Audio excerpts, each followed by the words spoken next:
जय लक्ष्मी माता. श्री गुरुचरित्र कथासार अध्याय 17वा. ब्रह्मचार्यांना ज्ञानप्राप्ती. श्री गणेशाय नमः. सिद्ध म्हणाले, नामधारक कृष्णा नदीच्या पश्चिम तीरावर असलेल्या भिल्लवडी गावाजवळ भुवनेश्वरी देवीचे देऊळ आहे. हे एक प्राचीन सिद्धस्थान आहे. तिथे असलेल्या औदुंबरापाशी श्री गुरूंनी वास्तव केले. बहुत काळ ते गुप्त रूपानेच वावरले. ते सामान्य तपस्व्याप्रमाणे स्नानसंध्या करत, जप तप व्रते करत आणि गावात हिंडून भिक्षा मागत. चातुर्मासाचे सर्व दिवस त्यांनी अनुष्ठानातच घालवले. ते ऐकून नामधारक म्हणाले, महाराज, श्री गुरु नरसिंह सरस्वती हे तर परमात्म स्वरूप प्राप्त पूर्ण सिद्ध होते, तरीही त्यांनी अनुष्ठानी केली व भिक्षा मागितले. असे त्यांनी का केले? सिद्ध म्हणाले, ज्ञानप्राप्ती झाली तरी तपश्चर्या सोडू नये. भांडे रोज घासले म्हणजे ते जसे नित्य स्वच्छ दिसते, तसे नित्य साधनेने ज्ञान उजळत राहते. समाजात मान्यवर लोक जसे आचरण करतात, त्याचे सामान्य लोक अनुसरण करत असतात, हे तुम्ही लक्षात घ्या. आता भिक्षेविषयी सांगायचे तर ती एक पवित्र वृत्ती आहे. संन्याशांनी परिग्रह न करणे, भिक्षेच्यावरच उदरनिर्वाह करणे आणि सर्व काळ साधना मग्न राहणे हाच त्या आश्रमाचा धर्म आहे. त्यांनी उदरनिर्वाहाच्या चिंतेत व्यग्र राहू नये. साधनेसाठीच पूर्ण वेळ द्यावा, यासाठी त्यांना भिक्षा घालणे हे समाजाचे कर्तव्य आहे. श्री गुरु दत्तात्रय व भगवान शंकर हेही भिक्षा मागतात. त्याचे हेच कारण आहे. त्यांच्यासाठी भिक्षा हे निमित्त आहे. कारण भिक्षेसाठी हिंडताना भक्तांचा व दीनआर्तांचा निज कृपेने उद्धार करणे हाच त्यांचा मुख्य उद्देश असो. कस्तुरी लपवण्याचा कितीही प्रयत्न केला तरी तिचा सुगंध दरवळतोच. त्याप्रमाणे श्री गुरु भिलवडीमध्ये गुप्तपणे राहत असले तरी त्यांची सत्कीर्ती व्हायची ती झालीच. त्यांचे महात्म्य लोकांच्यात कसे प्रकट झाले ते ऐका. कोल्हापुरात एक वेदशास्त्र संपन्न ऋग्वेदी ब्राह्मण राहत होते. त्यांना विद्वज्जनांमध्ये फार मान होता, पण त्यांचे पुत्र मात्र बुद्धिहीन व मूर्ख होते. ते लहान असतानाच त्यांचे माता पिता वारले. त्यांच्या आप्तांनी त्यांचे पालनपोषण केले. कुळाचाराला अनुसरून 7व्या वर्षी त्यांची मुंज केली. मग शिकवण्यासाठी अध्यापकांकडे पाठवले, पण विद्याभ्यास काही येईना. त्यांना गायत्री मंत्रही नीट म्हणता येत नसे. तिथे वेदपठण कसे करणार? त्यांना स्नानसंध्या येत नसे. शिकवलेले काही लक्षातही राहत नसे. ब्राह्मणाला विद्या यायलाच हवी, त्याशिवाय उदरनिर्वाह कसा होणार? लोक त्यांना अडाणी म्हणून हिणवू लागले. ते म्हणायचे, जळो तुमचे जिने. तुम्ही पिताजींच्या कीर्तीला बट्टा लावला. त्या ज्ञानी माणसाच्या पोटी तुमच्यासारखे दगड कसे जन्मले देव जाणे. विद्येने मान सन्मान आणि सुख समृद्धी प्राप्त होते, पण तुम्हाला त्याचे काय? तुम्ही आणि सुकर यांच्यात काही भेदच नाही. तुमच्यासारख्या आचारहीनाला या जन्मी सुख नाही, मेल्यावरही तुम्हाला नरकातच जावे लागणार. असे लाजीरवाणे जिने जगण्यापेक्षा तुम्ही मरत का नाही? ते म्हणायचे, मी पूर्वजन्मी विद्यादान केले नसेल म्हणून या जन्मात मला विद्याभ्यास येत नाही. त्याला मी तरी काय करू? आता तुम्हीच काहीतरी उपाय करा. त्यावर लोक हसून म्हणायचे, तुम्हाला पुढच्या जन्मीच विद्या येईल, या जन्मी तुम्ही भिक्षेवरच पोट भरा.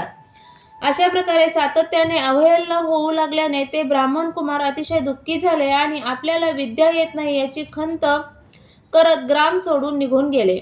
त्यांच्या मनात एकसारखे आत्महत्येचे विचार येत होते. रात्रीच्या सुमारास ते भिलवडीस आले. तिथे भुवनेश्वरीचे दर्शन घेतले. त्यांनी अन्नोदक टाकले आणि त्यांच्यासमोर धरणे धरून बसले. ते मोठ्याने आक्रोश करून भगवतींना सातत्याने विनंती करत होते, आई जगदंबा, सर्वांनी माझी हेटाळणी केली आहे, पण तुम्ही उपेक्षा करू नका. मला मार्ग दाखवा, माझ्यावर कृपा करा. असे 3 दिवस लोटले. शेवटी अगदीच निरुपाय झाला. तेव्हा ते भुवनेश्वरींना म्हणाले, माताजी, तुम्ही माझ्या स्वप्नात येऊन मार्गदर्शन कराल असे मला वाटले होते, पण तुम्हीही पाठ फिरवलीत. आता मी काय करू? कुठे जाऊ? थांबा, मी तुम्हाला माझी जीभच अर्पण करतो. तरीही कृपा केली नाही तर हे शिरच तुमच्या चरणी वाहतो. त्यांनी खरोखरच आपली जीभ कापली आणि देवी मूर्तीच्या चरणी वाहिली. तो त्यांचा निर्धार पाहून देवी भुवनेश्वरींना करुणा आली. त्या त्याच रात्री त्यांच्या स्वप्नात गेल्या व म्हणाल्या, हे ब्रह्मचारी, तुम्ही माझ्यावर रागवू नका. कृष्णेच्या पश्चिम तीरावर औदुंबराखाली एक महातपस्वी अवतारी पुरुष वास्तव्यास आहेत. त्यांना शरण जा, तेच तुमची इच्छा पुरवतील. त्या दृष्टांताने ब्राह्मण कुमारांना जाग आली. देवींना वंदन करून ते कृष्णा नदीच्या दिशेने धावले आणि प्रवाहात झेप घेऊन पलीकडे गेले. तिथे औदुंबराखाली श्री गुरु नरसिंह सरस्वती स्वामी महाराज बसले होते. त्यांना पाहताच त्यांना अत्यानंद झाला. त्यांनी त्यांचे पाय धरले. जीभ नसल्यामुळे त्यांना बोलता येत नसले तरी अंतर्ज्ञानी श्रीगुरूंनी त्यांचा मनोभाव जाणला होता. त्यांनी आपला वरदहस्त त्यांच्या मस्तकी ठेवला तर काय आश्चर्य, त्यांना पुन्हा जीभ आली आणि वेद, शास्त्रे, पुराणे, तर्कशास्त्र, भाषा, व्याकरण असे सर्वच ज्ञान प्राप्त झाले. परिस्पर्शाने लोखंडाचे सुवर्ण व्हावे तसे श्रीगुरूंच्या पावन स्पर्शाने त्या ब्रह्मचार्यांना पांडित्य प्राप्त झाले. सिद्ध म्हणाले, नामधारक असा आहे गुरूंचा महिमा. ते ज्या ठिकाणी राहतात त्या स्थानालाही महत्त्व प्राप्त होते. अध्याय 17 समाप्त. 18 गरीब ब्राह्मणांचे दारिद्र्य घालवले. श्री गणेशाय नमः. नामधारक सिद्धयोग्यांना म्हणाले, महाराज, श्री गुरु नरसिंह सरस्वतींचे चरित्र इतके श्रवणीय आहे की ते कितीही ऐकले तरी मनाचे समाधान होत नाही. तरी कृपा करून पुढील कथा सांगा. तेव्हा त्यांची आदरयुक्त जिज्ञासा जाणून सिद्ध म्हणाले, भिलवडीत काही काळ वास्तव करून श्री गुरु कृष्णेच्या काठाकाठाने पदभ्रमण करत कृष्णा वारुणा संगमावर गेले. तिथून पुढे कृष्णा पंचगंगा संगमावर गेले. शिवा, भद्रा, भोगावती, कुंभी आणि सरस्वती या 5 त्या पंचगंगा होत. हे संगम क्षेत्र दक्षिण वाराणसी म्हणून प्रख्यात आहे. याचे महात्म्य प्रयाग आणि कुरुक्षेत्राहूनही जास्त मानतात. इथे स्नान केल्याने 6 प्रकारच्या महापातकांचा नाश होतो.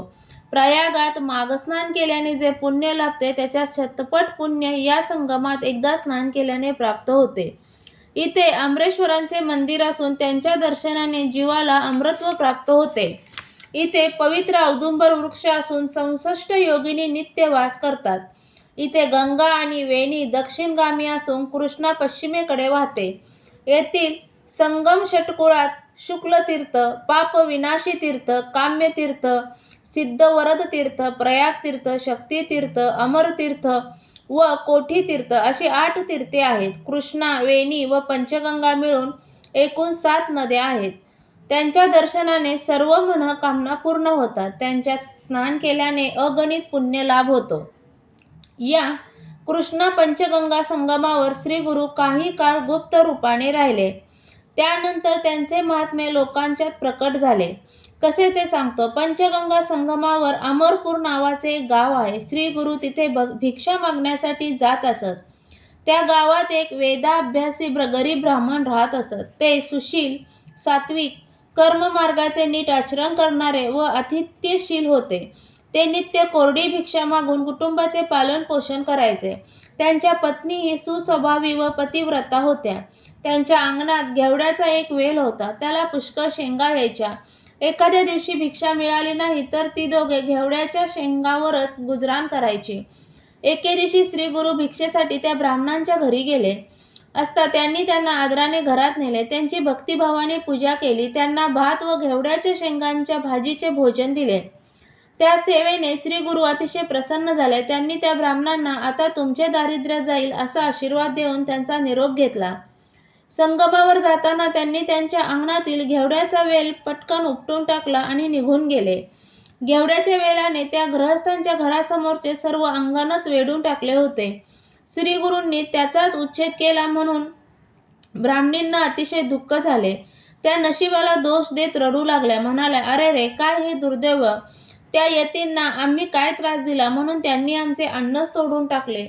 हे त्यांचे बोलणे त्या विप्रवर्यांना रुचले नाही. ते रागवून म्हणाले, यतीश्वरांना दोष देऊ नका. सर्व विश्व त्या महादेवांच्याच अधीन आहे. आपले प्रारब्ध जसे आहे तसे सर्व घडत असते आणि ते घडवून आणण्यासाठीच तेच कोणाला तरी निमित्त करत असतात. परमेश्वरांनी आधी अन्न तयार करून नंतर स्थूल सूक्ष्म स्वरूपाची 84 लक्ष जीवसृष्टी निर्माण केली आहे. ते सर्वांना समदृष्टीने पाहतात आणि प्रत्येकाच्या अन्नाची यथायोग्य व्यवस्था करून सृष्टीचे पोषण करतात. पूर्वजन्मी आपण जे काही बरी वाईट कर्मे केलेली असतात त्याचीच परिणती म्हणून या जन्मात सुख दुःखे प्राप्त होत असतात. जे पेरावे तेच उगवते. मग त्यासाठी इतरांना कशासाठी दोष द्यायचा? त्या यतीश्वरांनी आपल्याकडे भोजन केले हे आपले सद्भाग्य आहे आणि त्यांनी आपल्याला दारिद्र्य मुक्तीचा आशीर्वादही दिलेला आहे. असे असताना तुम्ही त्यांच्याबद्दल अनुचित बोलणे योग्य नाही. त्यानंतर त्या द्विजवर्याने तो सर्व वेल एकत्र करून नदीच्या पात्रात टाकला. घरी आल्यावर त्या वेलाचे मूळ जे खूप खोलवर गेले होते ते तरी कशाला ठेवायचे म्हणून ते जमीन खणू लागले. त्यांनी वेलाची मूळ उपटून काढले तेव्हा त्याखाली एक कुंभ सापडला. त्यांनी तो घरात नेला आणि त्याच्या तोंडावरची वेलणी सोडली तर काय आश्चर्य, त्यात भरपूर द्रव्य भरलेले होते. ते पाहून त्यांना व त्यांच्या पत्नीच्या आनंदाला पारावर राहिला नाही. श्री गुरु आमच्यावर प्रसन्न झाले, त्यांनी आमचे दैन्य घालवले, ते ईश्वरी अवतार आहेत असे म्हणून ती दोघे यतीश्वरांचा जय जयकार करू लागले. त्यानंतर ते दाम्पत्य संगमावर गेले. त्यांनी श्री गुरूंना कृतज्ञतेने वंदन केले, त्यांची पूजा केली व घडलेला सर्व प्रकार सांगितला. तेव्हा श्री गुरु म्हणाले, या घटनेची कोठेही वाच्यता करू नका. तुम्ही काहीही बोललात तर आलेली लक्ष्मी निघून जाईल. माझ्याबद्दलही काही सांगू नका. तुमच्या वंशात लक्ष्मी अखंड नांदेल. तुमचे पुत्र पौत्र सुखात व आनंदात राहतील. ते ऐकून ते दाम्पत्य धन्य झाले. श्री गुरूंचा निरोप घेऊन घरी परतले. नामधारक, ज्याच्यावर गुरुकृपा होते त्याच्या घरी दैन्य राहतच नाही. म्हणून ज्याचे दैव चांगले नाही त्याने श्री गुरूंना जाऊन शरण व्हावे, त्यांची भक्ती करावी. त्यांच्या कृपेने इहपरलोकी सौख्य प्राप्त होते, भक्तांचे कल्याण होते. अध्याय 18 समाप्त. श्री गुरुचरित्र कथासार यातील 17वा अध्याय. वाचनाने किंवा ऐकण्याने मिळणारी फलश्रुती म्हणजे विद्या अभ्यासात प्रगती होईल, कलांमध्ये प्रावीण्य मिळेल. तसेच 18वा अध्याय ऐकण्याने मिळणारी फलश्रुती म्हणजे कर्जमुक्ती लवकर होईल, घरात कधीही चोरी होणार नाही. श्री गुरुचरित्र कथासार यातील अध्याय तुम्हाला ऐकायला आवडत असतील तर चॅनलला सबस्क्राईब करा, व्हिडिओला लाईक आणि शेअर करा. तसेच चॅनलवरचे जे बेल आयकॉनचे चिन्ह आहे त्यावर क्लिक करा, म्हणजे माझे व्हिडिओ कधी येतात हे तुम्हाला लगेच समजेल. व्हिडिओ पूर्ण ऐकल्याबद्दल धन्यवाद.